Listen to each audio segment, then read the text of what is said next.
Cette semaine, j'ai choisi de tenter de répondre à une question qu'on se pose rarement et je trouve que c'est bien dommage. C'est bien sûr l'approche des fêtes qui me fait penser à ça. Qu'est-ce qu'on peut offrir à boire au Père Noël quand il vient déposer les cadeaux avant de le laisser repartir dans le froid? C'est vrai. Avant, par exemple, on offrait toujours un petit coup de gnôle au facteur pendant sa tournée. Mais le Père Noël, on dépose toujours une carotte pour les reines, mais lui, généralement, c'est Tintin. Enfin, pas Tintin et Milou. Tintin comme rien du tout. Vous me suivez? Bon, on éliminera le champagne parce qu'il n'a pas trop le temps et puis le bouchon qui saute, ça fait du bruit, ça risque de réveiller les enfants, l'effet de surprise serait foutu. Après, on se dit peut-être un vin de glace.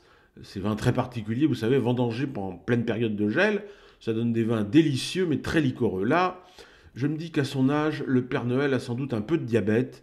Il faut qu'il surveille son hémoglobine glyquée, donc un vin de glace, malgré toutes ses qualités, n'est sans doute pas le choix le plus opportun. Un vin chaud peut-être? Ah là, on s'approche de la bonne solution. Un bon vin chaud pour le réchauffer avec tout ce qu'il faut, de la cannelle, plein d'épices, des zestes d'orange. Oui, mais le problème, c'est d'assurer une bonne température au vin chaud. Comme on ne sait jamais vraiment à quel moment il va passer, c'est compliqué. Bien sûr, on peut le mettre dans une bouteille thermos, mais ça lui ferait perdre du temps à la dévisser, verser, etc. Bon, sans compter qu'il y a aussi du sucre dans le vin chaud. Vous voyez que mine de rien, la réponse n'est pas aussi évidente qu'il y paraît. Finalement, on peut peut-être se contenter d'un bon verre d'eau. Parce que s'il boit un coup partout où il s'arrête, il sera jamais en dessous de 0,5 g pour conduire son traîneau.